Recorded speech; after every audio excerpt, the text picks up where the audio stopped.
Saudação a todos, eu sou Walter Abraão, professor aposentado do Departamento de Solos da Universidade Federal de Viçosa, e por algum tempo nós trabalhamos com a recuperação de áreas degradadas baseada nos princípios de gênese e formação de características desejáveis do solo, procurando assim imitar o mais próximo possível das condições naturais, das potencialidades do ambiente, das limitações do ambiente, de modo a não deixar tão artificializados os processos de recuperação de área degradada. O solo, no contexto ambiental, ele teve um papel muito importante para a trazida da vida, né, trazer a vida que se instalou primordialmente no ambiente aquático para a colonização dos continentes. Né? Então, nesses continentes, a gente deve promover o máximo possível de fixação de carbono no solo. Essa fixação de carbono é a fixação fotossintética que pega carbono oxidado do ar e pela luz da energia luminosa coloca esse carbono numa forma reduzida quimicamente, né, no estado de oxidação reduzido, e armazena energia nesse carbono em forma de carboidratos, de gorduras, de lipídios, né, de açúcares e de tantos outros compostos orgânicos. E esses compostos orgânicos servem como alimento para dar partida em toda uma cadeia trófica. Né?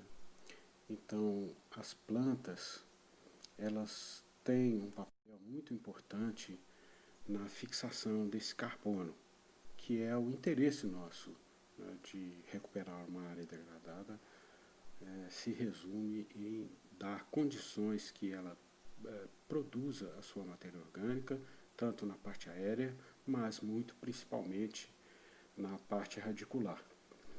Então, o solo é um substrato que permitiu essa vida nos continentes, e isso a gente pôde presenciar em um ambiente extremamente inóspito, que é o ambiente antártico, pela condição fria e seca. Né? O degelo lá é a única forma de umedecer a própria atmosfera, e é um período muito curto, porque a umidade relativa do ar nesses ambientes muito gélidos é muito baixa. Então, o intemperismo, que é o apodrecimento químico, né, dos minerais primários que foram formados em um ambiente ígneo, metamórfico, de pressão e temperatura muito, muito diferente desses da superfície, né? Esse intemperismo transforma os minerais em outros minerais que são do tamanho argila. Então, esse intemperismo, produzindo argila e os elementos químicos que não se recombinam para fazer argila, servem em grande parte como nutrientes, né, fica absorvida as próprias cargas elétricas dessas argilas.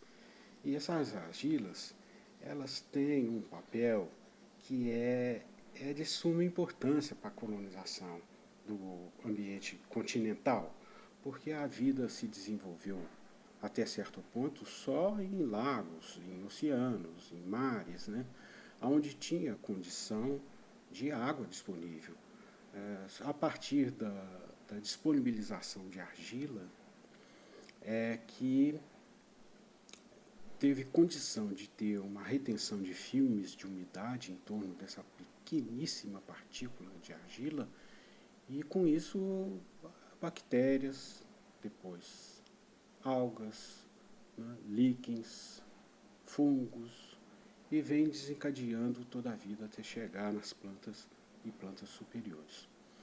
E com isso intensificou a produção de biomassa, e essa produção de biomassa serve como alimento para outros seres vivos, desencadeando um processo bem mais acelerado dentro da cadeia trófica e desenvolvendo seres vivos com muito mais intensidade especialmente quando começa a sobrar mais oxigênio para a atmosfera lá no Cambriano, há 530 milhões de anos atrás, que é onde explodiu a vida nesse planeta, né?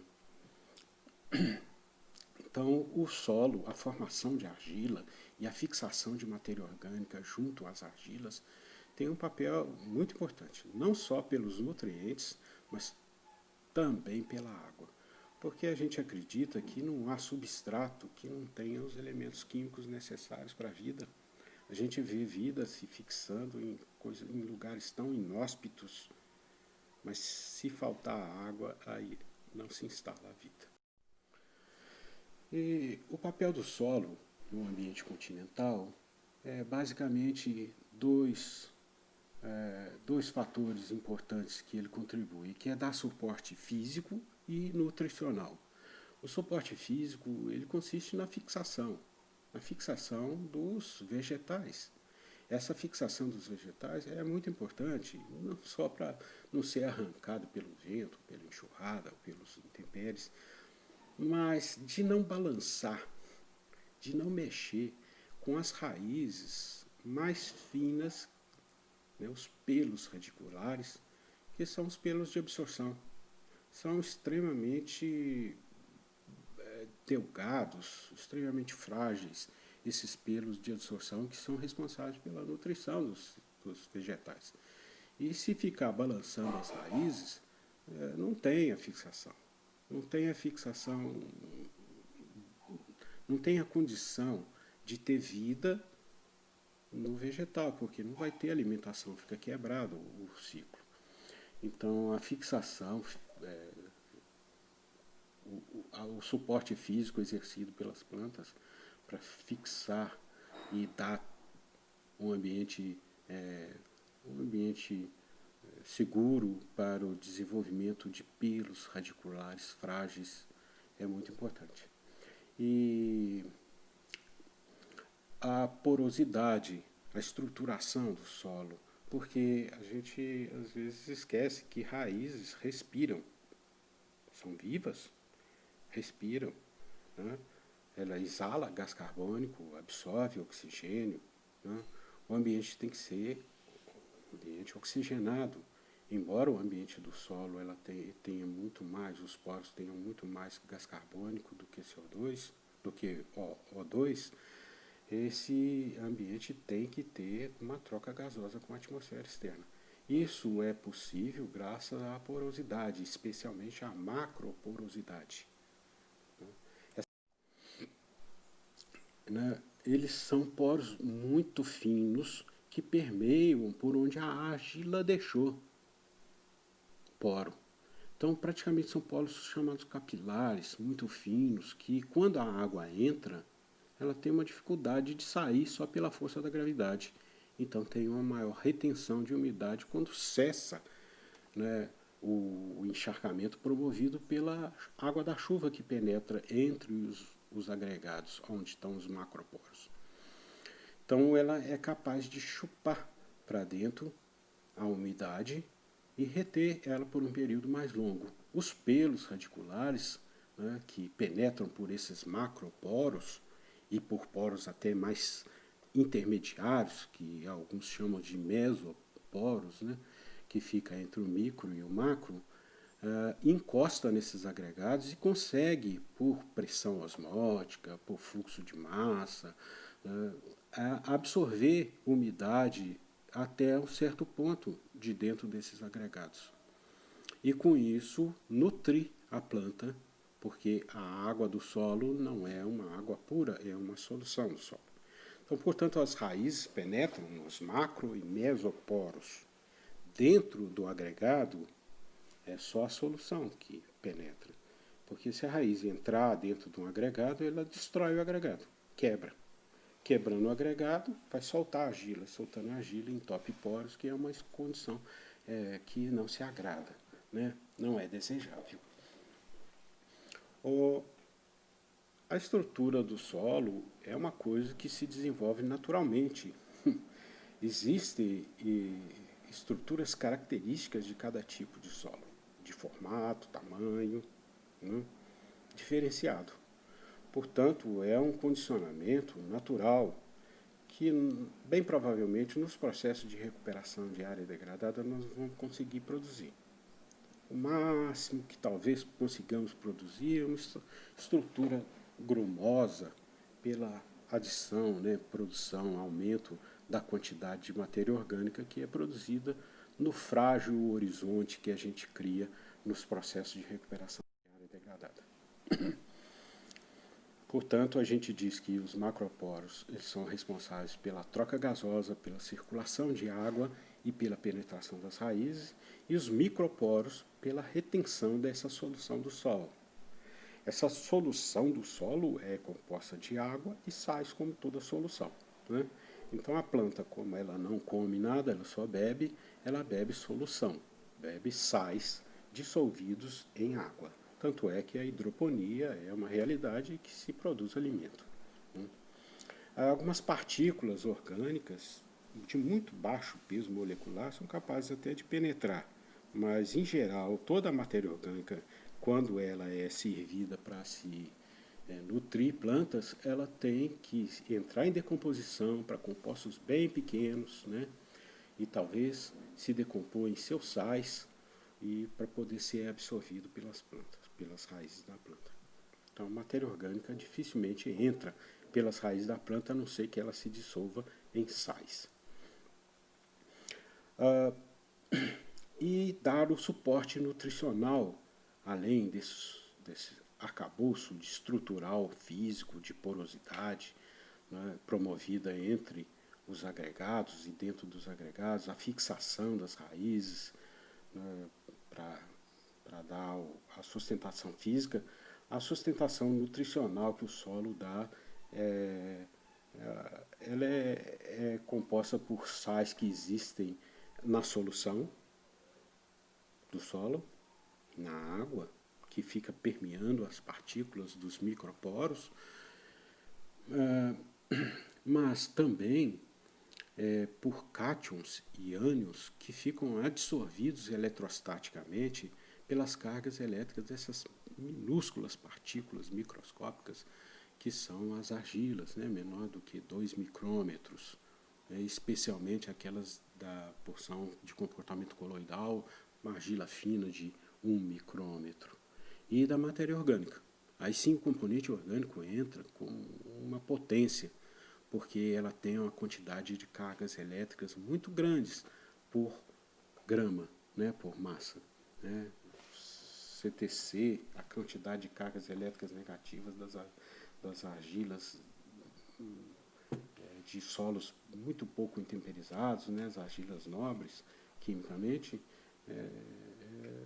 são às vezes bem menores do que de matéria orgânica estabilizada. Mas a gente fala matéria orgânica não pensando em folhas, galhos, pedaços de raiz, mas sim em compostos orgânicos de alto peso molecular estabilizado.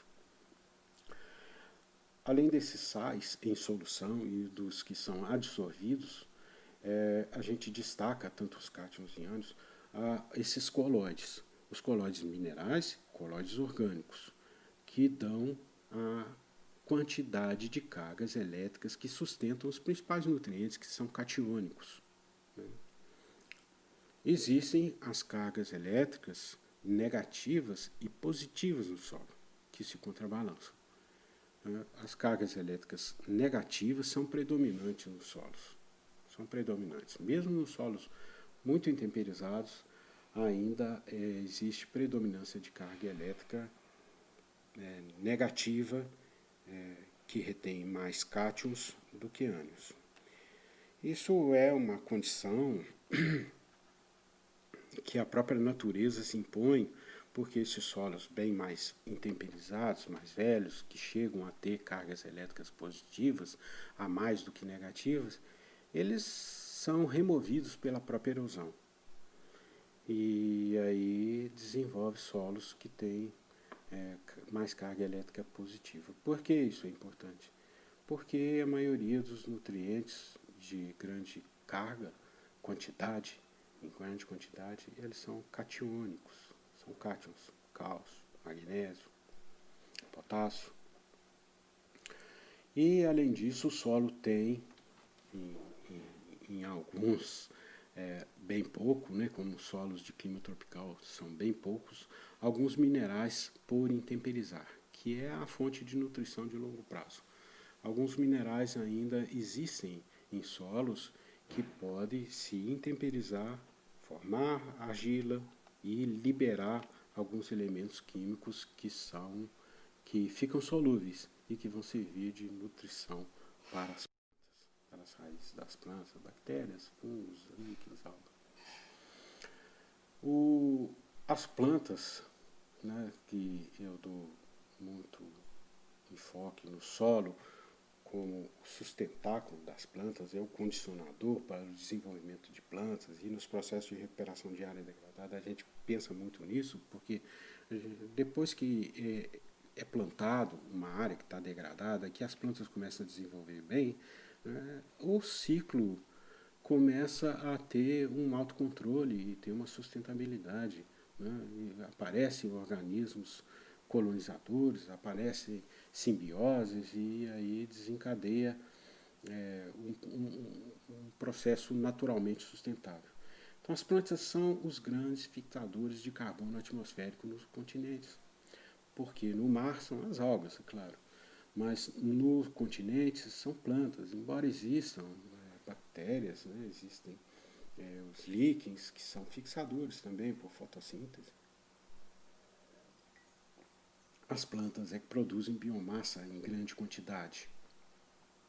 Ela pega o CO2 que está oxidado na atmosfera e, pela energia da luz, fixa ele na forma de matéria orgânica. Né? Essa camada mais escura que a gente vê no horizonte A do solo é a presença de compostos orgânicos, que mesmo em pouca quantidade já dá uma tonalidade mais escura.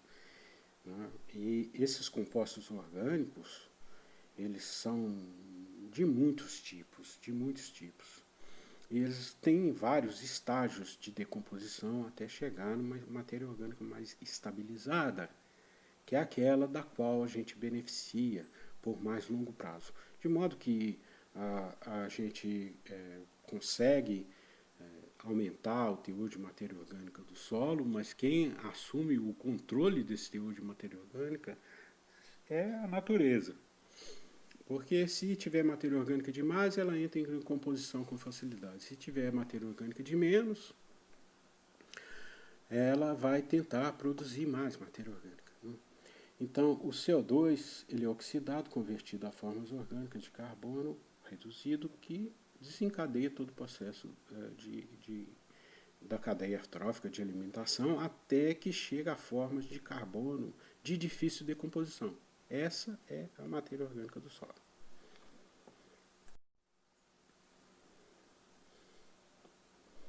Pois bem, a sustentabilidade dessa cadeia, então a gente vê que as plantas têm um grande papel, em que os frutos são alimentos dos pássaros, de outros animais, né?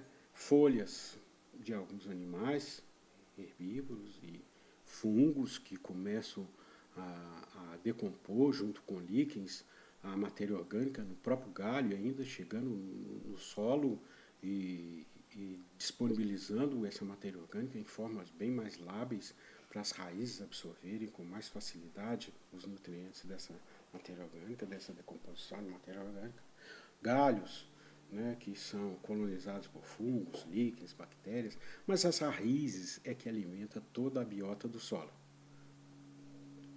Então, toda essa conversa a gente tem para poder focar, para poder reforçar de que processos de recuperação de área degradada tem que focar em produção radicular, produção de raiz. Folhas, galhos, eles são muito bons, mas grande parte deles são decompostos com grande facilidade, né? E o que não é decomposto não é incorporado ao solo porque fica seco, né, durante o dia, só se tiver bastante umidade para poder entrar em decomposição. Né? Então, esses organismos decompositores, que são mais lentos, né, eles precisam de condicionamento de umidade e temperatura suficiente para poder degradar essa matéria orgânica até compostos bem estabilizados como matéria orgânica. Portanto, matéria orgânica do solo, a gente deve pensar em raiz. Quanto mais raiz produzir, mais matéria orgânica a gente consegue, tá conseguindo colocar no solo. Então, de um substrato, como esse substrato pedregoso, né, cascalhento, que existe aqui nessa região de quartzito, né, que é uma rocha muito difícil de apodrecer, né, nasce um solo. De um substrato qualquer, nasce um solo. Até na areia de dunas, desenvolve um horizonte A. Né? São neossolos quartzarênicos. Tem nome, já pode ser batizado, é um solo. Você vê que a mesma pobreza química do material de origem, o substrato, ainda tem condição de desenvolver alguma vida, né, que vai se especializando, são formas especializadas em desenvolver naquela pobreza toda. Agora, sem água, é muito difícil de um ser vivo colonizar. Então, de um substrato nasce um solo que evolui. Existem solos menos evoluídos e solos mais evoluídos, né, no seu processo de transformação, sob efeito de alguns fatores climáticos, fatores condicionantes, que é o declive, né, do relevo, fatores da própria material orgânico, né, e desenvolve alguns processos pedogenéticos de formação do solo. Esses processos diferenciam as muitas características físicas, químicas, né, do solo, que essas características são usadas para poder se classificar os solos. Então, um solo, quando a gente fala o nome, a classe do solo, a gente busca, por esse nome, refletir todos os processos por onde passou esse solo, né, sob que condições climáticas, de declive principalmente, e qual substrato que deu origem a esses solos, no próprio nome, pois isso fica impresso nas suas características físicas, químicas, mineralógicas desse solo.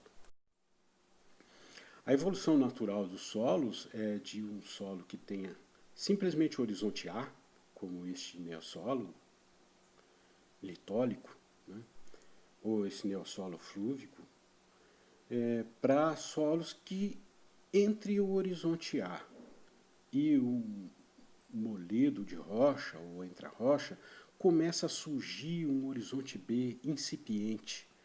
Esse horizonte B incipiente ele já tem algum nível de estruturação fraca, talvez pouco cimentada, destrói com facilidade pela própria umidade, mas já é um solo que tem uma condição física, né, melhorada e uma penetração de raiz um pouco mais profunda do que esses neossolos.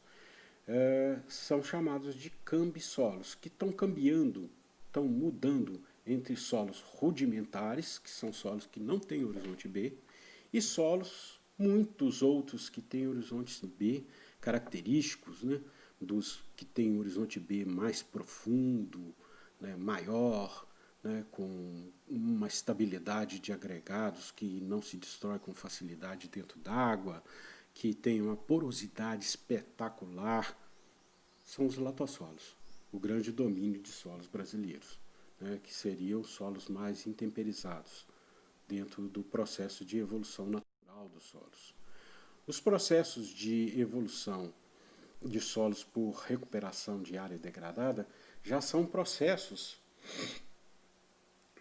que poderiam se dizer artificiais. Esses processos naturais, no início é difícil de desenvolver devagar até que chegue na condição clímax. Essa condição clímax, ela é alcançada com centenas ou milhares de anos, né? E às vezes alguns com milhões de anos.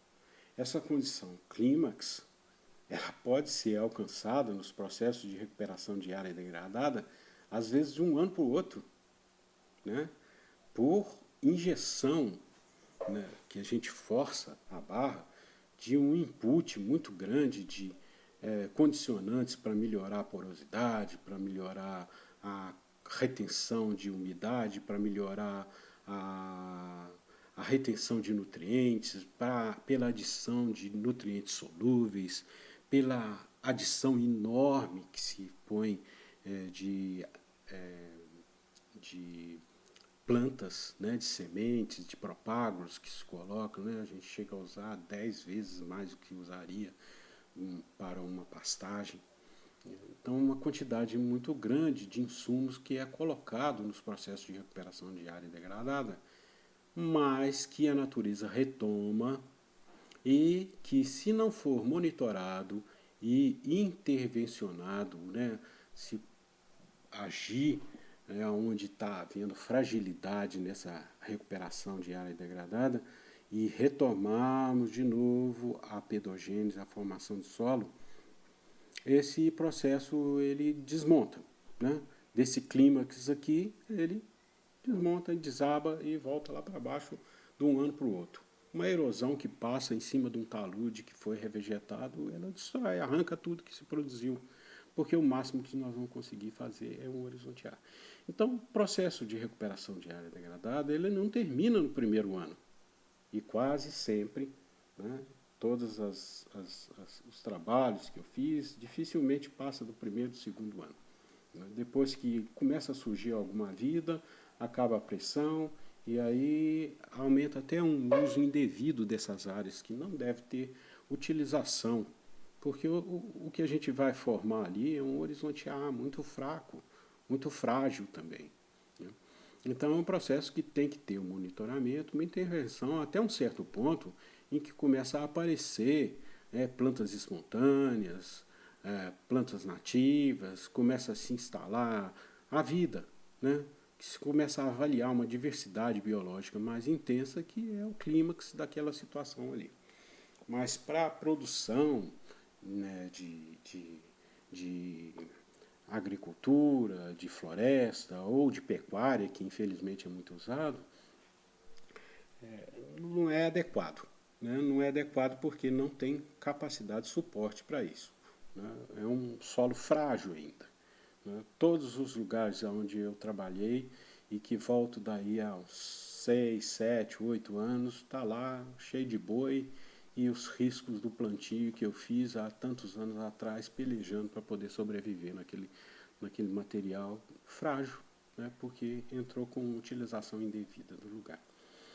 Então, os processos de recuperação têm que ter monitoramento e intervenção, sim.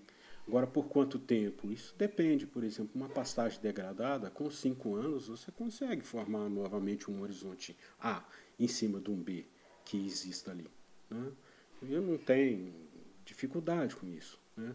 Se recompor de novo um horizonte A em cima de um horizonte B de um latossolo, onde tem uma agricultura intensa, você não tem grandes dificuldades. Não. Mas alguns outros substratos, algumas outras situações, especialmente áreas mineradas, áreas de decapagem do horizonte A e do horizonte B, aí é muito difícil da gente ter uma sustentabilidade econômica para ser implantada nessas áreas de recuperação de área degradada. Portanto, o máximo, o melhor que a gente pode fazer é um horizonte A. O máximo que a gente pode produzir seria, talvez, um neossolo. E olha que eu sou atrevido em falar isso, porque eles são tão frágeis, né, que o sistema ainda não assumiu a sua sustentabilidade como os neossolos antigos que existem por aí na natureza. Né? O máximo que nós podemos fazer é colocar matéria orgânica no solo, que caracterizaria a formação de um horizonte A.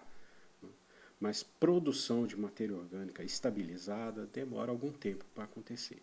Então, mesmo um neossolo que a gente produz ainda requer zero. É mais lenta em ambiente que tem baixo arejamento, portanto, pouca oxigenação, do que a taxa de produção. E aí os solos passam a acumular a matéria orgânica, é claro. Mas alguns substratos encharcados com baixo teor de matéria orgânica, se a gente não fizer uma drenagem para poder crescer raiz, dificilmente ali a gente vai conseguir reter raízes e aumentar a carga orgânica desses solos. Plantas de grande eficiência fotossintética e dou destaque para as gramíneas, que não tem igual, né? São plantas de um tipo de sistema radicular fasciculado que tem uma intensidade de crescimento radicular muito grande, né? Uma dinâmica de crescimento muito grande, né? São plantas C4 de metabolismo fotossintético mais eficiente do que as C3 e tem uma quantidade de carbono muito maior do que de nitrogênio. Essa relação CN é uma relação que mostra para a gente a taxa, reflete a taxa de decomposição, de facilidade de decomposição da matéria orgânica. Se tiver uma relação carbono para nitrogênio de mais do que 10 carbonos para um nitrogênio, essa matéria orgânica ela já é uma matéria orgânica mais estável, estabilizada, de difícil decomposição. Material orgânico, como palhadas de leguminosas, de plantas que têm mais nitrogênio, menor, uma relação menor do que 10, tem uma facilidade muito grande de decomposição. Isso é visível, notável, quando você olha uma lavoura de soja ao lado de uma lavoura de milho. A lavoura de milho, a palhada fica lá quase que o ano todo ainda para decompor. E a lavoura de soja, nas primeiras chuvas, já entra em decomposição com facilidade. Por quê? Porque tem muito nitrogênio para menos carbono. Então, é uma matéria orgânica mais decomponível. Ela já é convertida em nutrientes e gás carbônico com mais facilidade. Então, não fica muito no solo. Existem muitos casos, né, em todos eles, né, de degradação. Em todos eles, a preocupação que eu sempre tive, que eu sempre vi outros pesquisadores ter no trabalho de recuperação dessas degradações, sempre foi, principalmente, de entrar com componente orgânico, entrar com matéria orgânica, porque se instala a vida e se instala algumas relações que são ainda vão além do nosso conhecimento, né? Então, a todo custo, a gente deve produzir matéria orgânica no solo, tanto nas degradações por agricultura, por pastagens, por salinização, em áreas de mineração, que é isso que vai produzir um horizonte A, que é o máximo que nós podemos recuperar, melhorar, que é o horizonte A. As áreas de agricultura, as degradações por agricultura, não sei se é pela minha especialidade, que eu sou um agrônomo, mas eu vejo que a ciência do solo, o conhecimento da ciência do solo, nos ajuda muito a intervir em todos os outros processos de degradação, como se poderia intervir nas áreas de degradação por agricultura. Então, a gente vê uma série de degradações em uma quantidade, um instantinho, pastagem degradada, a grande área de degradação que eu acho no Brasil que causa muito problema é essas pastagens. Porque não é uma degradação química, né, de grande expressão, tem um animal comendo ali, tem planta, está verdinho, algumas coisas. Então não é visto como uma área de degradação muito grande. Mas a gente já está sofrendo muitos efeitos dessa degradação por superpastejo, né? Muito mais do que meia cabeça por hectare, que a maioria desses pastos dessa região da zona da mata que aceita, é colocado muito mais animal do que meia cabeça por hectare. A deficiência de nutrientes, não existe adubação, não existe calagem, não existe nutrição dos alimentos que vão ser servidos ao gado, né? O gado come ali aquele capim, praticamente um capim seco, uma palhada, andando daqui e dali para poder sobreviver. Um grande índice de crescimento de invasoras, né, plantas que acabam com a pastagem, né, degradam a pastagem. Pragas, doenças, né, isso a gente ainda está um pouco livre, né, mas em certas áreas há crescimento de cigarrinhas das pastagens. Isso é manejo inadequado, né, que há favorecimento do crescimento dessas pragas. Mas o que eu acho muito importante se frisar é o grau de compactação do solo pelo pisoteio excessivo que você vê aí nessa passagem aí, muita área descoberta sem cobertura vegetal, em que essa compactação não permite a entrada da água e, de novo, se não entra a água, ela escorre, dá uma erosão excessiva, né? Não é uma coisa muito difícil de se resolver. Não é muito difícil de se resolver. O pessoal faz a degradação, muitas vezes, que é uma mágica para se trabalhar, né, com custo zero. Não tem, não tem. A degradação leva um custo adicional de recuperação de uma área para poder retornar ao processo produtivo. Essa área que a gente vê nesse slide aí, sem vegetação, é o mesmo tipo de solo do solo ao lado aí, com esse capim braquiária. Mas ela está rapada. O seu horizonte A foi erodido, só vê o horizonte B aí desse latossolo. É um solo profundo, permeável, mas não entra a água. Ela escorre muito mais do que penetra, né? E com isso não nasce nada aí nesse solo.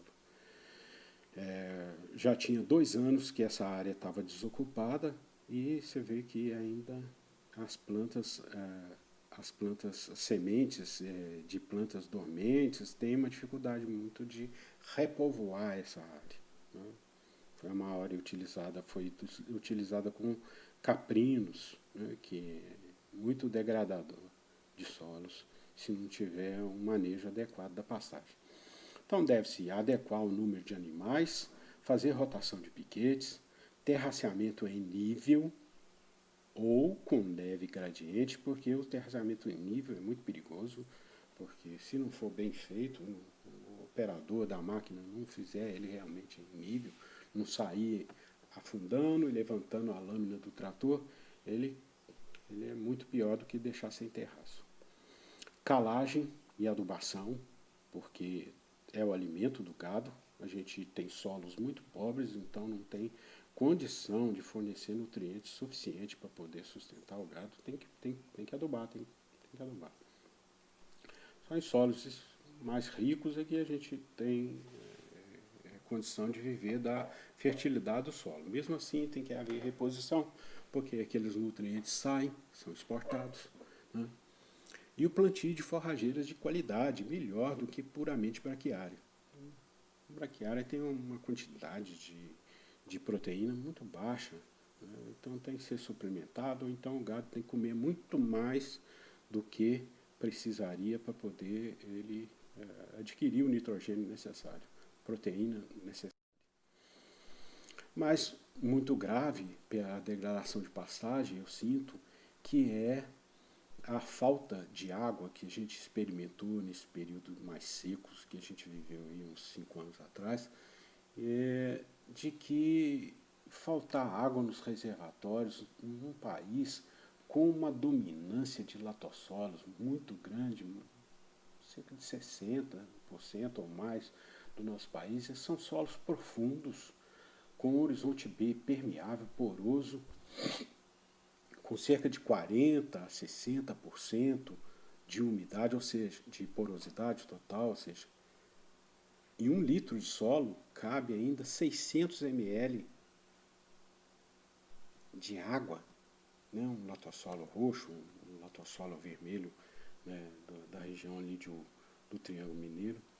Então, esses solos porosos desse jeito e profundos, com uma caixa d'água muito profunda, que chega a 2 metros, 3 metros, 4 metros de horizonte B, né, todo poroso, como é que pode faltar água nos reservatórios? É uma capacidade, é muito estranho isso, né? Se não houvesse a explicação de que esses solos estão com infiltração baixa. A água está entrando no solo? Não está entrando no solo. E a grande causa de degradação é pastagem degradada. Né? Grande causa de degradação. Porque nem é lavoura. Porque as lavouras, elas têm que ter água no solo. Então tem que deixar infiltrar água no solo. Agora as pastagens, como existe um certo abandono, né, do cuidado com os pastos, esses 1.700, 1.600 milímetros que existe nesse grande domínio de latossose na região do Cerrado, não estão sendo infiltrados nas cabeceiras de drenagem e aí falta água nos reservatórios. Então, uma prática de manejo boa é a prática de terraceamento. Os terraceamentos em níveis são para declives suaves, de solos porosos, é que existe esse terraceamento. Muito bem feito, vocês veem que eles têm uma distância horizontal, uma distância vertical muito bem calculada, de acordo com práticas de conservação do solo da água, né, já previstas em trabalhos antigos. Já. Tem como fazer um terraceamento em nível bem feito, né? Porque se for feito um terraceamento como a gente vê aqui, ele arrebenta o terraço, cai no outro de baixo, ele arrebenta e vai caindo no de baixo e vai arrebentando cada vez mais, né, em escala. Porque às vezes o operador, se o solo está mais macio, a lâmina afunda. Se o solo está mais duro, a lâmina sobe. Ele vai fazendo um tobogã no terraço, criando zonas de acumulação de água, e essas zonas de acumulação de água, se ela passar por cima do talude, arrebenta fatalmente. Então, por isso, eu mesmo não recomendo a utilização de terraços em nível, a não ser que a operação seja muito bem feita. Dá-se um declive aí de 1, 2%, né, faz um gradiente de queda para dentro e com isso a gente consegue escoar mais a água e eliminar esses erros de operação. Existe um trabalho interessante, quase que artesanal, né, por essas pessoas, o Marco Antônio Gomes, Sanzio, o Irineu Cassinos, José Luiz Pereira Corrêa, que fizeram um trabalho numa bacia hidrográfica de manejo de infiltração e controle de erosão do solo, em áreas bem íngremes, né, então áreas que são cortadas aqui, às vezes até por boi, por animal, que máquina não vai andar aqui. Então ele fez um terraceamento na área, na bacia, fez a medição, né, pluviométrica, fez uma medição do dreno, né, no vertedor instalado no curso d'água receptor, né, de descarga dessa bacia. E uma coisa interessante para não arrebentar esses terraços, que são terraços rasos, né, feitos às vezes com arado de boi, é a colocação dessas almofadas dentro dos canais, de terra, feita de terra mesmo, né, que impede com que essas células elas arrebentando, extravasando todo a água do terraço.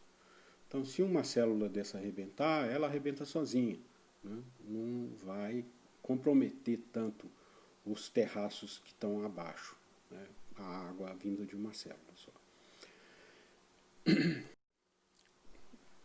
Então, um trabalho feito com arado de boi, já vi alguns trabalhos feitos com arado, com enxada rotativa, rodando em marcha ré, né, que a gente mexe na sequência das enxadinhas rotativas e rodando para ré, ele consegue fazer um terracete e com uma, duas passadas vai formando um terracete, né, andando. Mas é um trabalho relativamente perigoso, né, porque andar de marcha ré com um motocultivador tipo Tobata, né, tipo Yamaha, a gente sabe que é pesado para o braço do operador e perigoso para trabalhar de ré numa rotativa, né? Ela puxa o pé e tem perda de perna. Só quem é habilitado mesmo que eu faria. Eu faço.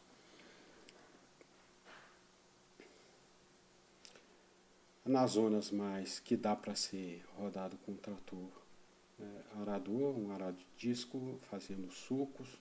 Então foi feito esse trabalho nessa bacia, as zonas mais íngremes, né, as encostas mais côncavas, foi feito um trabalho com essa retroescavadeira, fazendo piscinas, e é claro que sempre tendo um ladrão saindo pela terra firme, de modo que quando inundasse, enchesse, não extravasasse por cima do talude construído, né, extravasasse de lado na terra firme, e isso foi retendo umidade, colocou algumas paliçadas para quebra de declive, né?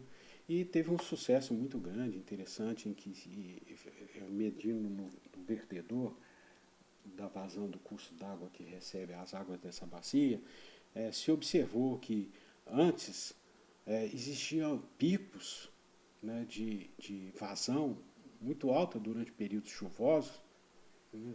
E depois que foi feito essas práticas de infiltração de água no solo, a vazão do curso d'água que recebe essas águas da microbacia, ela não alterava tanto. Ou seja, onde está essa água toda aqui, essa diferença? Está no solo, está dentro do solo, guardado, né?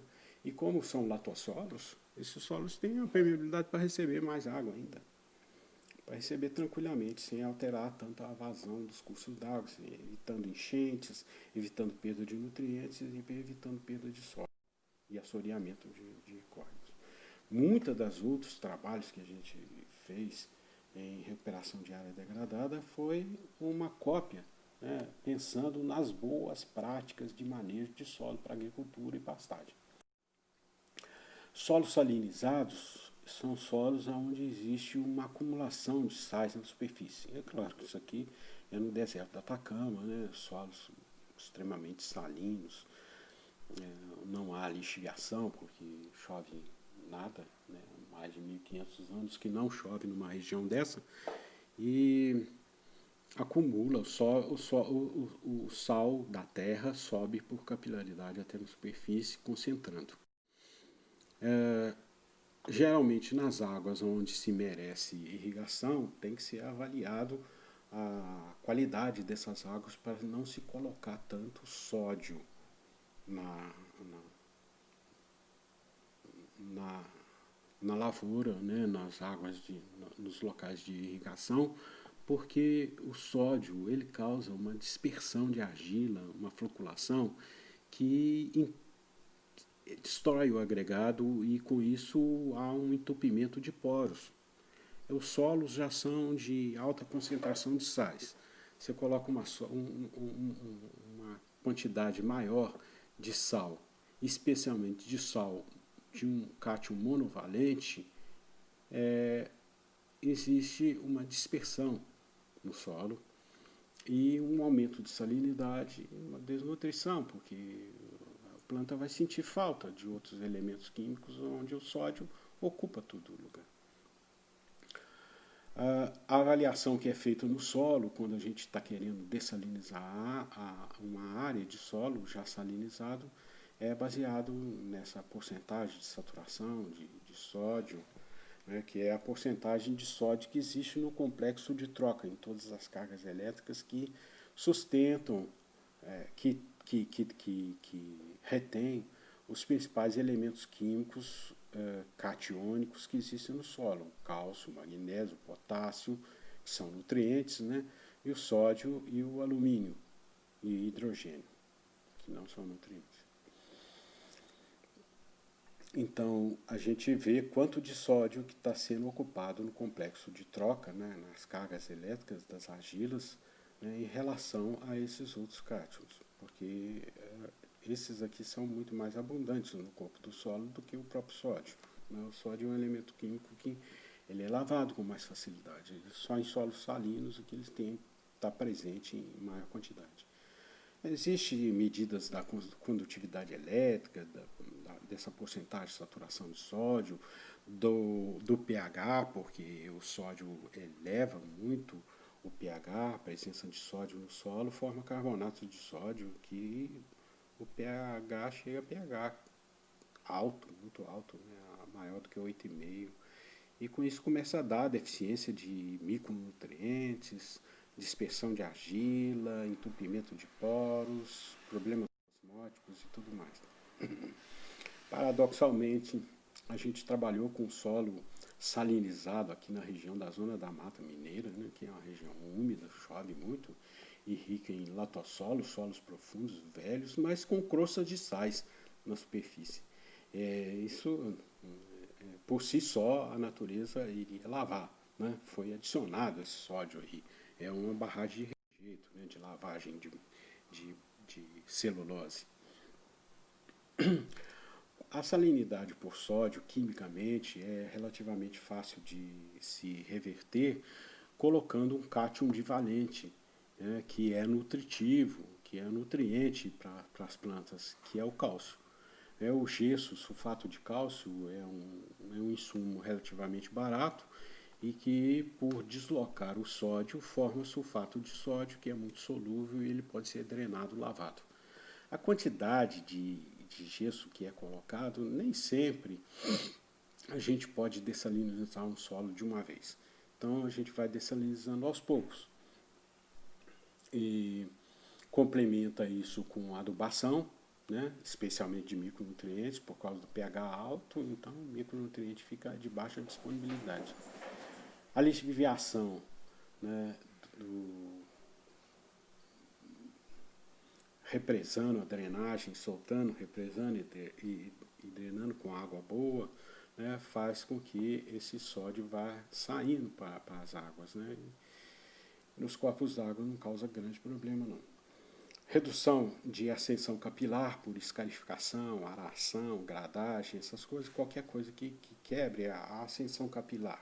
Quanto mais compactado ficar o solo, mais sobe o sódio, mais vai aparecer crosta de sais, como a gente vê aqui, né? Carbonato de sódio. E adição de matéria orgânica via plantio, porque a matéria orgânica refresca todos esses males causados. Os métodos de cálculo, existem vários outros, esse é apenas um que eu estou citando aqui, citado pelo Matheus Rosa Ribeiro Júnior, né, que é um método indicado pelo VIT em 1995, baseado na CTC, na porcentagem de saturação de sódio atual e a desejada, né, a profundidade de dessalinização e a densidade do solo. Esse trabalho que nós fizemos foi na região de Cataguases, em que 2 lagoas de lixívia negra estava já desativado há muitos anos que não recebia lixívia, mas como são lagoas, ela só subia. E por ser preto, né, isso causava um impacto muito grande quando tinha algum vazamento e ia passar no curso d'água. Como fazer com um negócio desse? Como fazer com uma carga orgânica que tem uma dificuldade muito grande de se decompor biologicamente, porque isso é lignina, né? Uma DBO muito baixa, mas uma DQO muito alta. Os tratamentos biológicos que foram feitos não deu sucesso, o lançamento no solo para poder se livrar desse sódio sem causar dispersão de argila, os males que teria na salinização, não chegava a conseguir esgotar as lagoas, porque tirava um caminhão, mas a drenagem, as nascentes que existem nela subia 2 caminhões, então nunca ia conseguir. Aí resolveu fazer um lançamento controlado conforme a vazão do rio receptor. Ou seja, se o rio, a uns 7 quilômetros dessa barragem aqui, ele subia de nível, né, aumentava a sua vazão, então soltava mais de modo a não alterar o pH, DBO, DQO, turbidez lá no rio. E foi feito esse trabalho de modo que toda essa lagoa aqui de baixo, essas 2 lagoinhas, elas foram de 6 hectares, não é uma lagoinha pequena, ele foi bombeado com bomba para essa lagoa, e essa lagoa foi drenada por gravidade controlada até o rio Pomba. Então foi esvaziando, esvaziando, esvaziando essa lagoa toda aqui. É uma lagoa com profundidade média de 11 metros e 6 hectares de área. Depois de esvaziada, fica algumas áreas empoçadas, mais úmidas ainda, com muita lixívia negra, né? Chama lixívia negra esse produto do tratamento com hidróxido de sódio, metabisulfito de sódio, para limpeza, para clareamento de celulose, né, que era feito antigamente, e foi depositado aqui. E por causa dessas nascentes que existem nessa zona deprimida, é claro, foi só subindo de nível.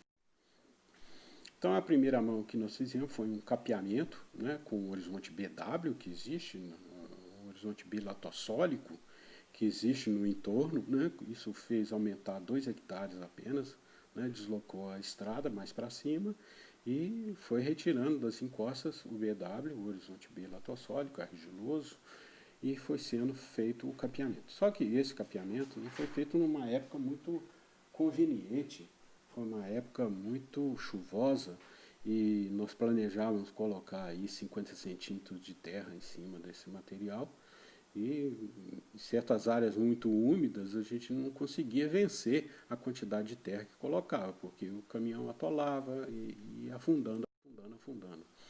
De modo que foi feito em certas áreas mais de 2 metros de aterramento e mesmo assim aquela lama não conseguia ser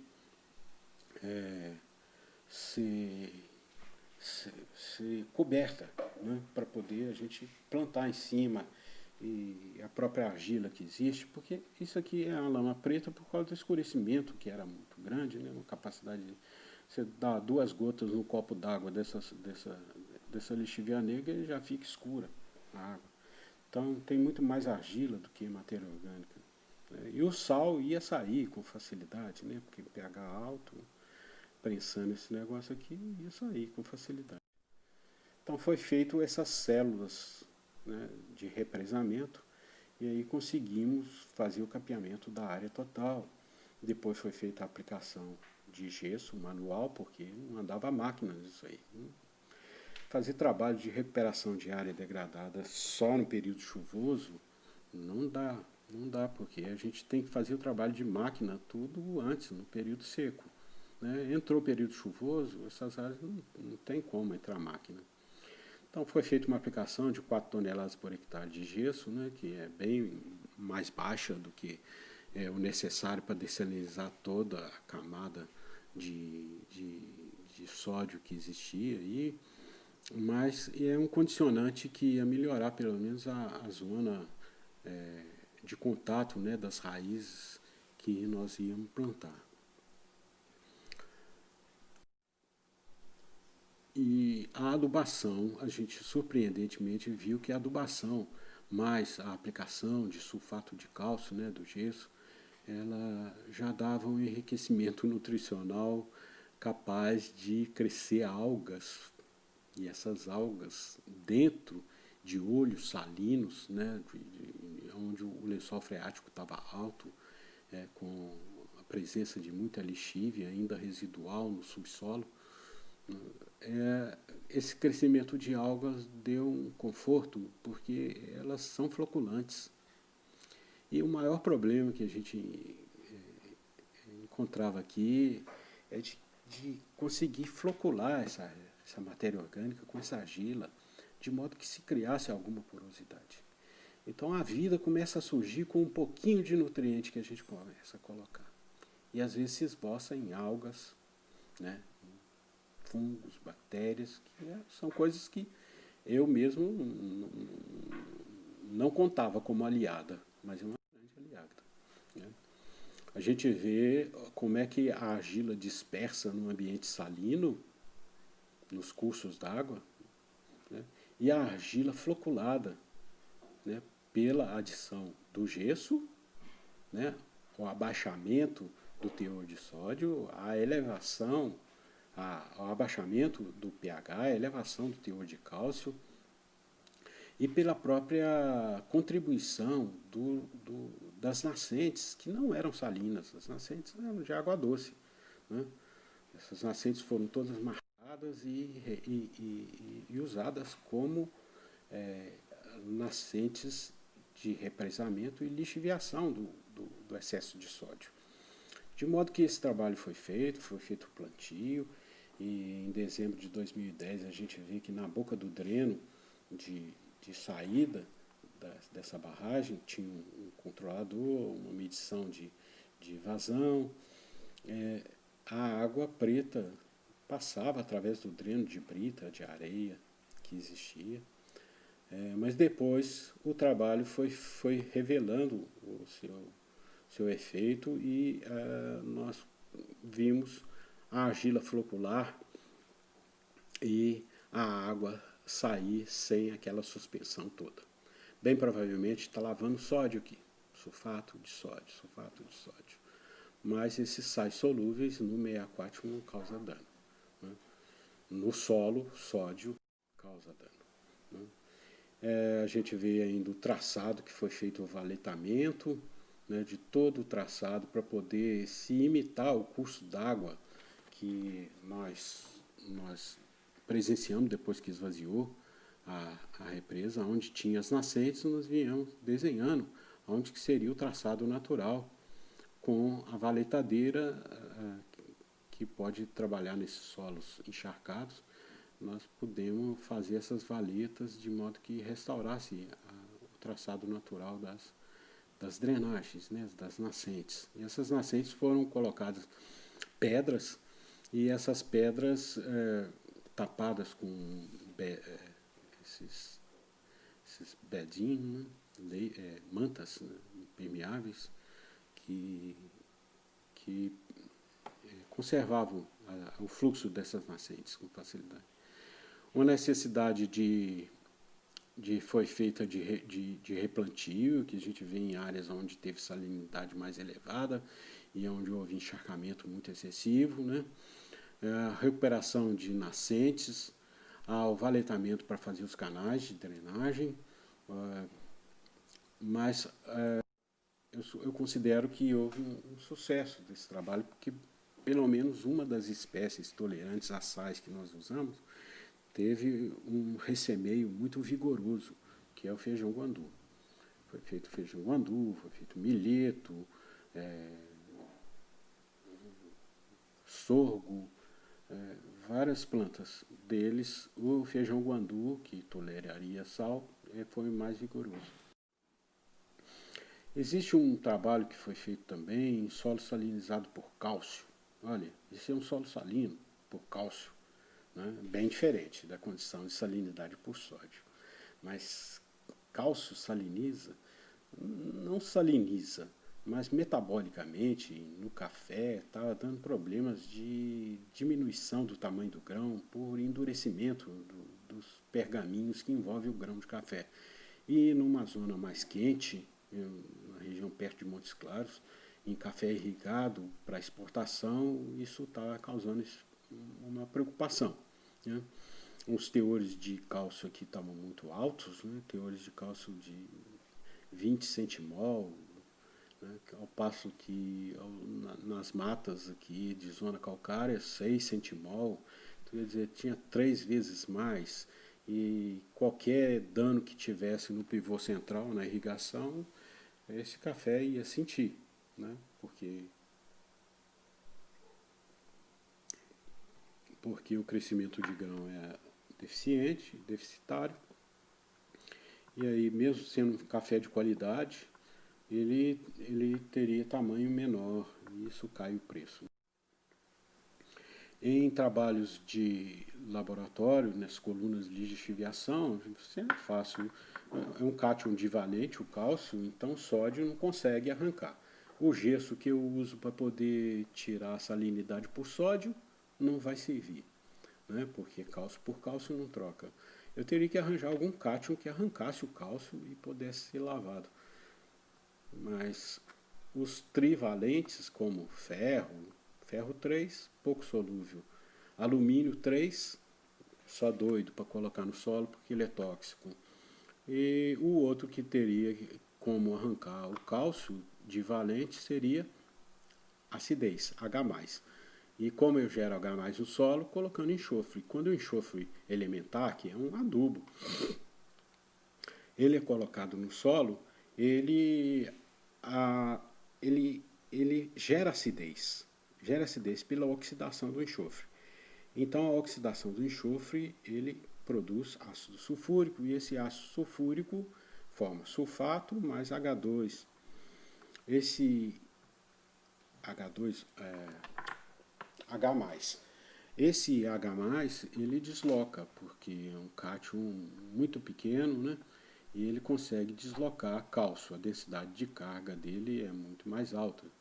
E mesmo tendo carga +1, ele, pelo tamanho muito pequeno, ele dá uma densidade muito pequena e consegue arrancar cálcio. Tem preferência pelos sítios de troca e fazer sulfato de cálcio.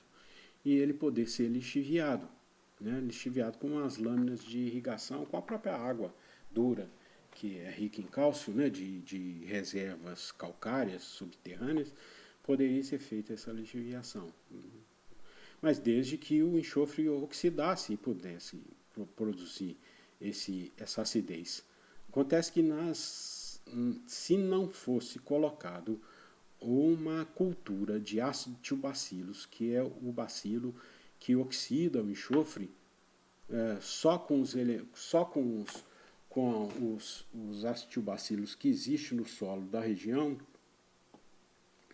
durante mais de 100 dias nós ficamos esperando o efeito do gesso e do enxofre. E o enxofre não oxidava. Né? Doses maiores às vezes davam uma lixiviação menor de cálcio. Então, o que é que está acontecendo? Acontece que esses microsítios que eram feitos em torno da partícula de enxofre, porque essas bactérias elas são acidófilas, elas adoram crescer só em ambiente de pH 2, pH 1. Né? Então, elas têm que ter acidez. O solo já tinha pH 7, 7 e pouco. Né? Então, não tinha colônias de grande população desses acetobacilos lá para poder produzir. Então tivemos que adicionar acetobacilos. Quando as colônias começaram a ficar grandes, começaram a lixiviar cálcio, lixiviando cada vez mais, né? Até que a gente conseguiu arrancar em um ano aí de experimentação quase 1 centimol de cálcio por decímetro cúbico de solo. Ou seja, para chegar num ponto assim de 10 centimol de cálcio, levaria aí mais de 10 anos. Não acredito que a conta é desse jeito, porque essas colônias, quando vão crescendo,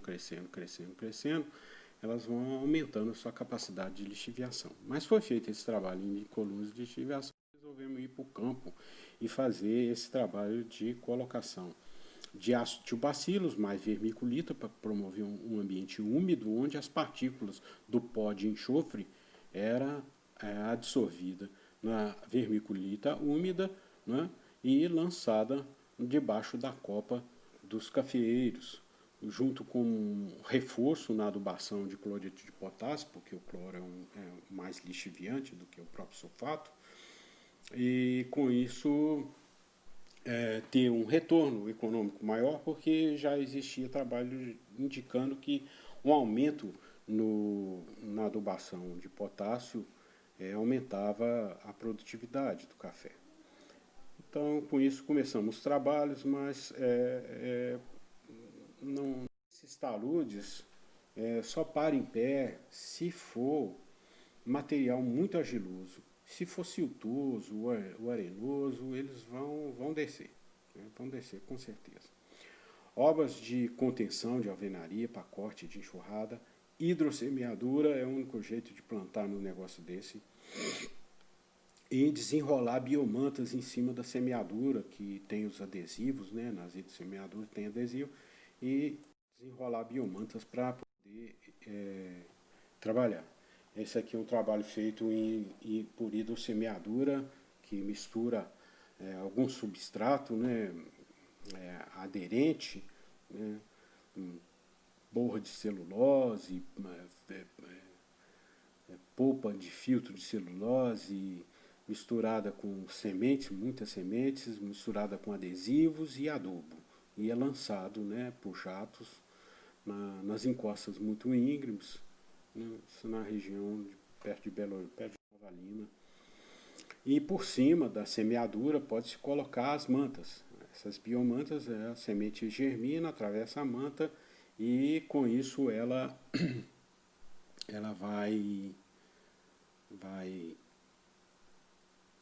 vai fixar a manta e impedir a perda de solo até que seja coberto de vegetação. O problema dessas biomantas, que é muito bom, é que representa 46% do custo total do trabalho. Isso encarece muito o trabalho.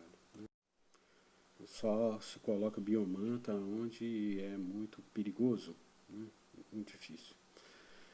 Um trabalho que nós desenvolvemos em mineração de material incoerente, de quartzito, foi na região de São Tomé das Letras, onde existia um antagonismo entre o apelo turístico e a mineração de quartzito, né?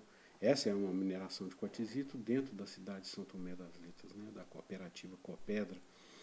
E nós resolvemos mostrar para eles que tem, com base nos princípios de formação do solo, condição de ir plantando nesses taludes. Então escolhemos um talude que não ia crescer mais para poder trabalhar. Esse talude eram taludes muito íngremes e altos, né, com estabilidade muito grande. Às vezes o trator passava aqui e as pedras começavam a escorregar. Então tinha mais de 20 metros de altura. Então tinha que ter feito um retaludamento, pelo menos para metade do tamanho. Isso é uma determinação da FEAM, da Fundação Estadual do Meio Ambiente, que determinou que fosse feito um retaludamento e que caísse para metade o comprimento dessas rampas, para no máximo 10 a 8 metros de altura. Muito perigoso. Um material muito pedregoso, com fragmentos de chega até 1 metro de tamanho, com muito espaço poroso entre elas, difícil de se plantar num negócio desse. Não tem argila, não tem nutriente, material de origem de difícil decomposição, quartzo e muscovita, que são os componentes minerais dessa pedra, quartzito, né, pedra São Tomé, ela não tem nutriente, né? A muscovita tem lá um potássiozinho, mas ela dificuldade danada de intemperizar e muito pouco. Sem retenção de umidade, porque o material não tem argila, não tem material orgânico, difícil de reter umidade. E com isso a falta de umidade dava oscilações térmicas muito grandes entre o dia e a noite. Muito quente de dia, muito frio de noite, né? As zonas de altitude são essas zonas de quartzito. Então foi feita uma regularização da superfície com areia fina das próprias estradas que existia dentro da mineração, para poder não assorear muito os córregos. Eram feitas piscinas em volta das estradas, onde a água circulava e depositava a areia. E seguia mais limpa, onde volta e meia tinha que limpar essas piscinas, né, de areia, para poder ela continuar armazenando a areia que vinha pela enxurrada ao longo da mineração. E essas areias foram usadas porque eram muito finas e foram lançadas aqui para fazer um capeamento, cobrir, fazer uma regularização da umidade, da pedregosidade, né, e capear o terreno. Então foi feito um capeamento com o próprio material que se tinha na região. Usou uma mistura que era feita com a própria pá carregadeira do substrato de plantio, que era composto de saibro. A gente precisava de algum material que contivesse alguma argila.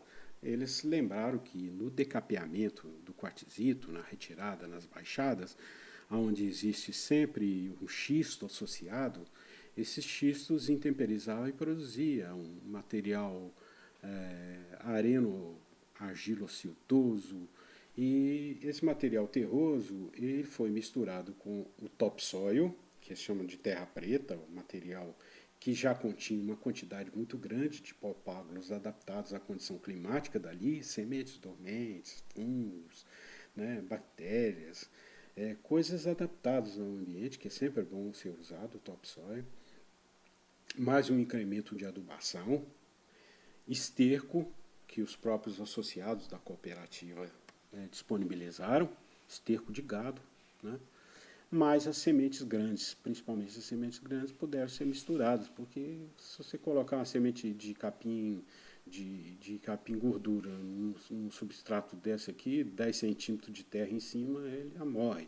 Então, sementes maiores, feijão guandu, feijão de porco, né, crotalária, essas plantas que têm condição de romper a camada de substrato com facilidade. O lançamento era feito com a própria pá carregadeira espalhado com enxada, né? E com isso a gente conseguiu cobrir mais de 8 metros do talude, né, com a pá carregadeira. E aí ela foi vegetando com 15 dias. Isso já foi feito em fevereiro, né, nas últimas chuvas de março é que começou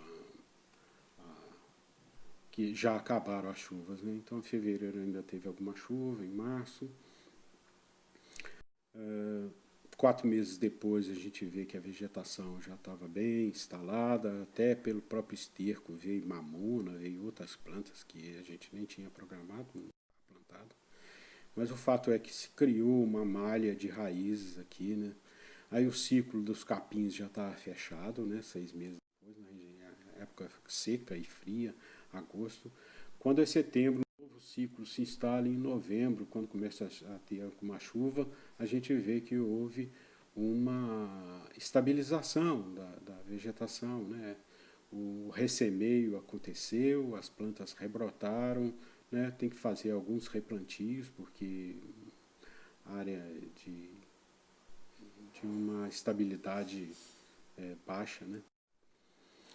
Foi feito um treinamento da mão de obra local, né, para poder a gente conseguir enviverar, principalmente candeia, né? Construir-se um viveiro com estrutura, substrato, adubação, irrigação, manejo de viveiro, essas coisas que a gente tem que fazer em viveiro, né? Foi feito também esse trabalho.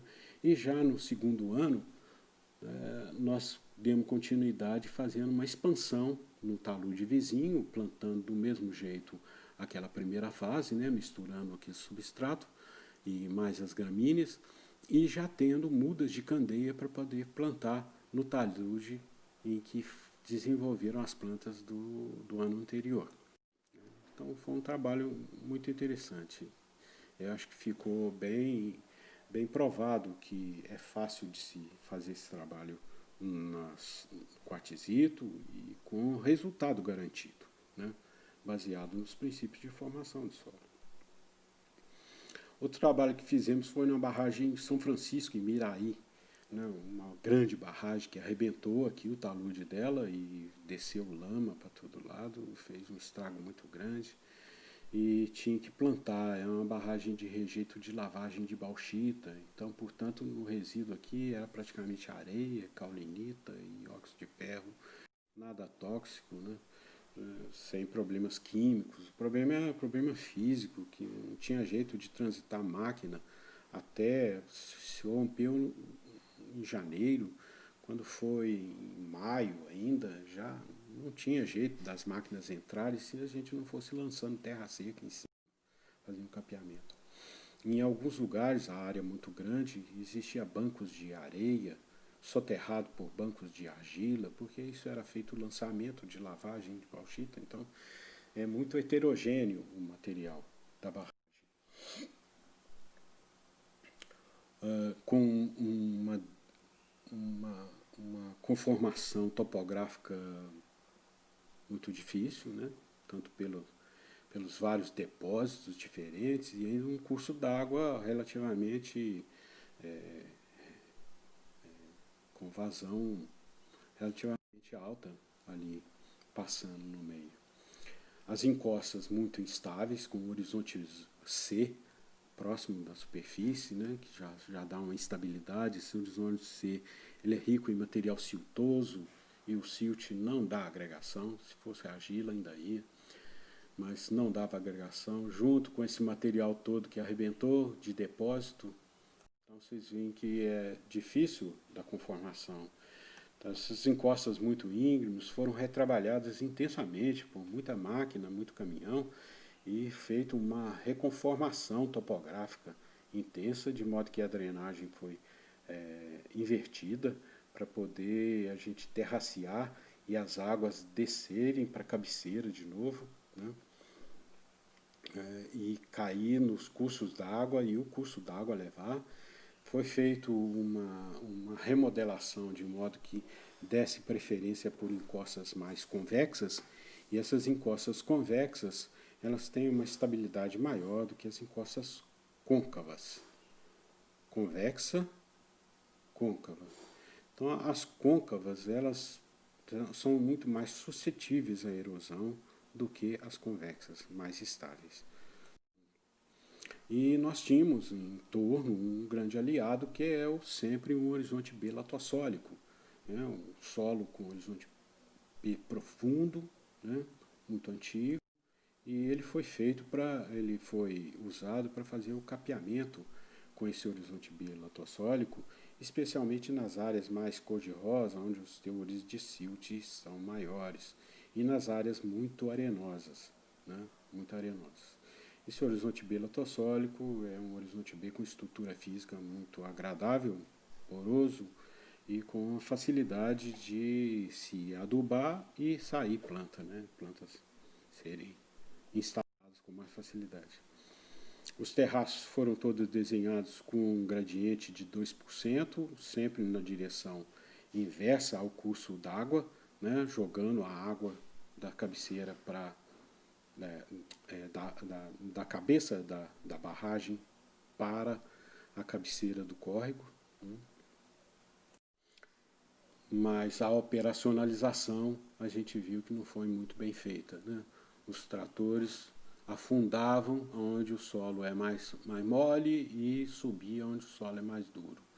E com isso deu alguns pontos de problemas de rompimento de terraços que foram reconstruídos. Até porque as primeiras chuvas, ficou sem chover muito tempo, e as primeiras chuvas foram muito fortes. A primeira chuva, de uma noite, teve 70 milímetros e durante o dia, no outro dia, choveu 40 milímetros. Isso arrebenta o solo todo solto, né? Retrabalhado, mexido, recolocado, desde, desde maio, né? Só trabalhando com máquina em cima. Claro que um material desse é um material pobre e com isso nós contamos com um enriquecimento dele, correção de acidez, colocado através de calcário, mais adubação. Né? Fizemos a avaliação, algumas análises, né, com base nas recomendações de corretivo e fertilizantes para o estado de Minas Gerais. Esse livro é uma base, né, que ele é reeditado de tempos em tempos, né, conforme as plantas vêm surgindo e o conhecimento sobre adubação e corretivo do estado vem aumentando. Mas nós usamos 4 toneladas por hectare de calcário, uma área muito grande, 50 hectares. Nas encostas mais íngremes tinha que ser feito à mão e nas encostas no lugar mais plano era feito o lançamento com calcareadeira, né, com a calcareadeira mecanizada. Essa calcareadeira depois é feito a incorporação nas zonas mais planas, dava para passar o arado e incorporar. Nas regiões mais íngremes não tinha jeito de incorporar o calcário ao solo, não. A recomendação básica por hectare seria 4 toneladas por hectare de calcário. Um plantio, 500 kg de 4,14,8 por hectare, sendo que a gente colocou parte do fósforo em fonte mineral solúvel, né, do superfosfato simples, que vem nessas formulações, e parte em organomineral, que são adubos produzidos com base em cama de frango seca, né? Então nós preferimos colocar meio a meio. 50 quilos por hectare de FTBR12 de micronutrientes. Essa fonte de micronutrientes é uma fonte rica em boro, cobre, manganês e zinco. importante para dar um arranque. Toda vez que é substrato, que não tem material orgânico, né, não tem topsoil, eu gosto de colocar micronutriente, porque o material desse já é pobre por natureza e ainda é subsolo, não tem nem um pouco de micronutriente da manta orgânica. Eu sempre coloco 50 quilos por hectare, é uma dosagem boa. E uma adubação de cobertura recomendada de mais 100 kg de nitrogênio por hectare e mais 50 kg de K2O por hectare na forma de cloreto de potássio e de ureia ou sulfato de amônio, como que estiver mais barato. O ajuste da distribuição de calcário é feito com uma lona de área conhecida e uma balança para pesar. De modo que a gente fazia o lançamento, pegava a lona, pesava e via quanto tinha nesses 4 metros quadrados, quanto teria em hectares se foi o calculado de 4 toneladas por hectare. Se não foi, fazia de novo até que a pessoa fosse calibrando o olho e aplicasse a quantidade certa. Né? Aqui a gente vê tudo bagunçado, né? Dosagem muito num lugar, pouco no outro, sem nenhum no outro, e aqui certinho. Depois de calibrado, a pessoa aprende direitinho e passar a colocar e não falta nem sobra calcário. E assim foi feito também com a adubação e foi feito também no ajuste da calcareadeira mecanizada que é atrelada ao trator. As sementes, isso varia de época em época, pode uma, não pode outra.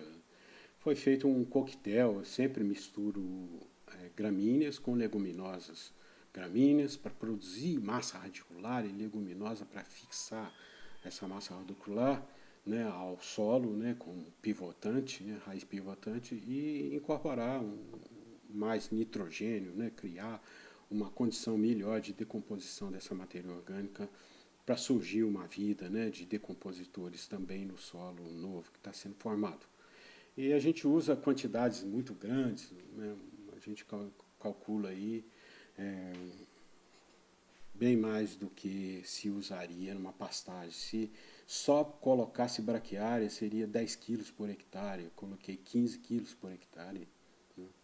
E algumas áreas mais úmidas a gente colocou umidícula, capim gordura em área total, especialmente as mais íngremes, crotalária, que dá uma resposta fantástica, e feijão guandu também, que é muito bom colocar.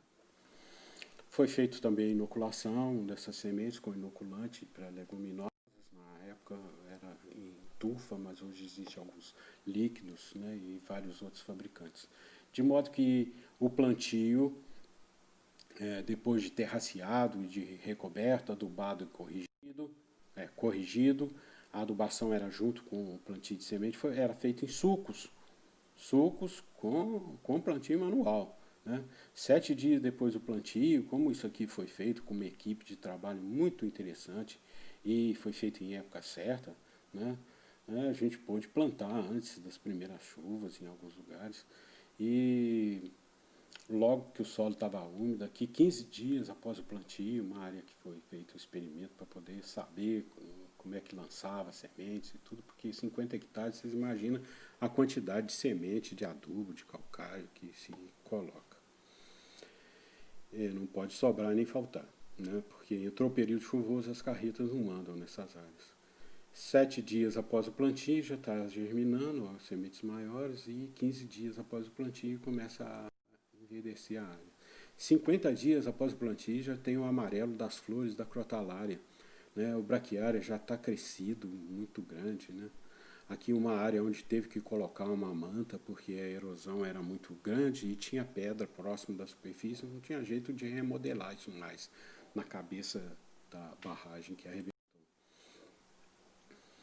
3 meses após o plantio, né, você vê que tem uma cobertura muito grande, o capim já está com semente e reverdejou tudo, a área onde existia a biomanta já estava coberta também. Né?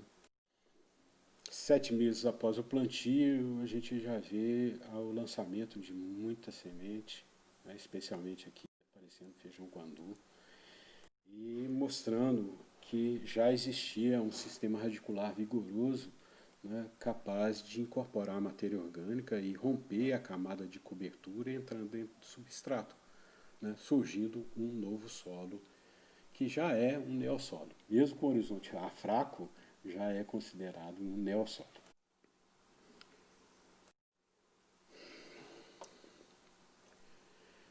Mineração de ferro. Mineração de ferro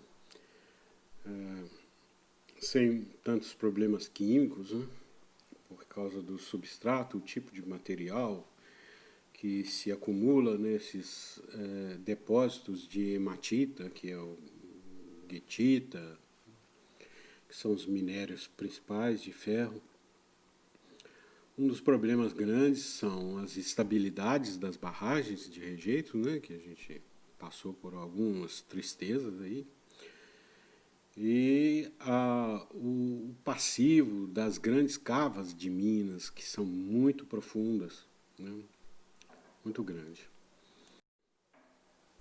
Essas cavas de minas não tem outro jeito a não ser, porque é muito íngreme, a não ser um retaludamento. Né? Um retaludamento. Existem algumas opções de se fazer lagoas, lagos profundos, né, para inundar as cavas de mina abandonada. Mas o retaludamento seria uma coisa interessante desde o do plano de lavra. O plano de lavra se prevê-se ir deixando para trás alguns declives mais suavizados, possíveis de ser plantados, né, era muito mais fácil. Né? Mas, normalmente o que aparece para a gente são taludes em pé e desabando o tempo todo, né? Com um trabalho muito pesado de máquina para poder remodelar topograficamente e deixar estável isso aí. Então, um jeito que a gente viu que é interessante de se deixar o talude é esses taludes muito longos, ele ter duas quebras de declive. Um declive mais reto, né, com um perfil mais reto, e um perfil mais convexo. De modo que a água não passe da berma para cima do talude e dê uma condição melhor de revegetação dessa berma mais convexa, né, que estabiliza, e aí a enxurrada dentro do perfil reto fica menor, fica diminuída a velocidade de arraste. E nas bermas, um plantio de plantas, pode ser até capim-elefante, pode ser, se a berma for larga, árvores, né, essas acácias, para fixação da berma, né, fixação radicular, né, pivotantes fortes, e plantas mais baixas no talude, no corpo do talude, que seriam gramíneas, para poder fazer uma rede de fixação radicular, né, do substrato. É o que é mais desejável. É claro que esses substratos são extremamente pobres, quimicamente, né? Um pouco de cálcio, fósforo faz milagre nesses lugares aí. Esses taludes muito longos, só com hidrossemeadura, né? Se tiver jeito de andar sobre as bermas, fica mais fácil o plantio. Mas se não, tem que ser hidrossemeadura e o uso de biomantas, porque muitas vezes esses substratos eles têm mais problema físico do que químico, e aí a retenção de umidade é pouca, a infiltração não existe, e com isso a erosão é esperada. E a manta é um aliado muito interessante, especialmente quando combinado com hidrossemeadura em materiais muito soltos, muito incoerentes. Essas barragens de rejeito, uma vez drenadas para se plantar em cima desses rejeitos, uma coisa crítica é um perfil de drenagem, porque o encharcamento de um lugar desse que você está produzindo matéria orgânica, que é um componente, né, redutor, matéria orgânica, ela vai oxidar e, ao oxidar a matéria orgânica, vai reduzir quimicamente o ferro oxidado, o ferro 3, ou mais pior ainda, o manganês. Né? A redução de ferro e manganês é usado por umas bactérias e com isso gerar uma toxicidade, especialmente de manganês, para as plantas. Isso complica, né, o plantio. Então, a drenagem, pelo menos até 1 metro de profundidade, é crítico nessas zonas onde houve alagamento e foi drenado só a parte superficial, né? Porque matéria orgânica com ferro e manganês são duas coisas que não combinam muito, né? Só se o ambiente tiver oxigenado, tiver drenado, né? Senão dá toxidez de ferro e manganês, por causa dessa falta de oxigênio, né? As bactérias oxidantes da matéria orgânica usariam ferro e manganês como receptores de elétron e eles reduziriam para formas mais reduzidas que são tóxicas, formas tóxicas que recebem elétrons. Então tem que garantir a drenagem pelo menos até o surgimento de espécies espontâneas adaptadas àquele ambiente. Depois o ambiente começa a pelejar para poder viver naquela pobreza toda, né? O input de nutrientes, fósforo e nitrogênio é essencial nessas áreas também. A drenagem ácida é um outro problema que a gente trabalhou durante muitos anos, estudando, entendendo, quantificando e tentando remediar um pouco das águas ácidas que são geradas pela drenagem de áreas onde existe sulfetos, onde existe elementos químicos, principalmente o enxofre e o ferro, na sua forma reduzida quimicamente, né? O enxofre está no estado de oxidação 0, -1, e o ferro no estado de oxidação no estado de oxidação +2, que é a forma reduzida. Quando ele oxida, ele vai para +3. E o enxofre, quando oxida, vai formar sulfato, que está no estado de oxidação +6. Né? Então, quando oxida o enxofre, ele produz ácido sulfúrico, ele acidifica, o pH cai para abaixo de 3 nesses solos. Né? E quando o pH cai para abaixo de 3, ao contrário dos solos salinos, que dá deficiência de micronutriente, que são metais, aí dá excesso de solubilidade de metais. E esses metais passam a ser tóxicos, né? E entra para a cadeia trófica porque entra para a drenagem, pelas águas. E aí começa a dar problemas mais graves, né? Pela contaminação de águas com metais pesados, metais tóxicos, que em níveis baixos no solo, na quantidade micro, eles são nutrientes. Existem solos tiomórficos, solos onde existe acumulação desses sulfetos naturalmente, especialmente na região costeira ou sob influência costeira, com enxofre marinho. Quando foi drenada essas áreas, na década de 80, existiam grandes empresas agrícolas que estavam drenando áreas encharcadas no Espírito Santo, sul da Bahia, para poder plantar arroz, né, em grandes quantidades. E o fracasso foi muito grande, porque começou a decompor a matéria orgânica e chegando perto de uma zona argilosa muito rica em sulfeto, que produzia ácido sulfúrico, pH muito baixo nesses solos, e demandaria uma carga de calcário 60 toneladas por hectare, uma coisa inviável, porque criaria uma salinidade mais alta. Então, essas áreas hoje viraram pastagens, né, e muitas delas pastagens degradadas. Enquanto inundados, o enxofre fica reduzido e o ferro reduzido quimicamente, o manganês, os metais, eles ficam estáveis. Mas se drenados e o oxigênio entrar, pronto, aí a oxidação causa todo esse desequilíbrio. Isso existe muito pontualmente, mas com uma potência de degradação muito alta, que é uma amplitude de degradação alta, que são as minerações de ouro, de metais, de zinco, de cobre, de chumbo, né? Onde houver esses metais calcófilos, elementos químicos calcófilos, eles estão associados a sulfetos, né? E os sulfetos, principalmente o sulfeto de ferro, a pirita, Quando oxidada, ela gera uma carga ácida muito grande e solubiliza esses metais todos. Pior ainda, quando existe arsênio. Frequentemente, as minerações de ouro de pedra, não o ouro de garimpo, ouro de pedra, ela está associada à arsenopirita. E a arsenopirita, quando oxidada a pirita, ela libera arsênio e aí causa uma degradação muito grande.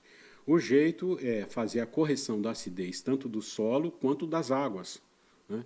Uma correção da salinidade, porque a quantidade de calcário usada é tão alta que forma umas crostas de sulfato de cálcio, né?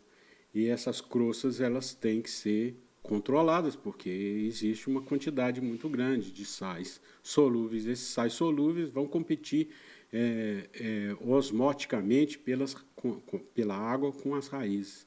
E fazer o tratamento desses poluentes. A elevação do pH geralmente é feito nas águas para poder precipitar esses metais na forma de hidróxidos e capturar eles de novo, né, nos precipitados, limpando as águas. A avaliação hoje é indicada não só pelo balanço de neutralizantes da acidez que existe, o mais comum é calcário, mas existem silicatos, existem muitos componentes do solo mineral que eles têm capacidade de neutralizar essa acidez, só que mais a longo prazo, e o calcário é mais de imediato. Então, existe sempre que fazer uma avaliação da quantidade de acidez potencial e da quantidade de basicidade potencial, para poder fazer o balanço ácido-base. Balanço ácido-base. Mas isso só não é necessário, não é uma avaliação muito boa, porque tem um monte de senões, muitas avaliações distorcidas nas análises. Então, se introduziu também a medida do Net Acid Generator, potencial de geração ácida líquida, medida em pH, já com água oxigenada, com um oxidante, a 15%. E essa reação, a gente mede o pH, é uma análise rápida, fácil, e vê se isso vai reagir rápido. Porque existem sulfetos, tipo calcopirita, que é de reação longa, de longo prazo, é mais recalcitrante. Então, com o NAG-pH, o pH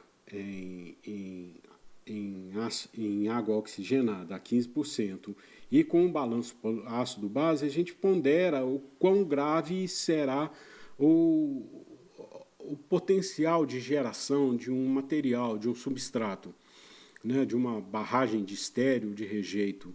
Se o valor de NEG-pH for próximo de 4,5 e o balanço ácido-base estiver quase zero, ele cai quase que na zona de incerteza. Se o balanço ácido-base é negativo e o NAG-pH menor do que 4,5, é incerto o comportamento desse material. Vai depender muito mais da cinética entre a dissolução daquilo que neutraliza a acidez e da oxidação daquilo que produz a acidez, né? Então, isso entra um componente cinético aí que o estático não dá para medir nessas análises estáticas. A amostra é tipicamente geradora, potencialmente geradora de drenagem ácida, se o valor de um NAG-pH for menor do que 4,5 e o balanço ácido-base for positivo, tiver mais geração ácida do que neutralização ácida.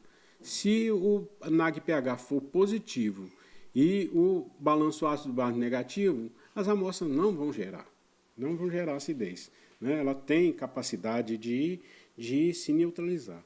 É bom fazer essa análise e plotar dentro desse diagrama para se verificar quão distante está do ponto de neutralidade, da incerteza, da geração ácida e da neutralização dessa acidez.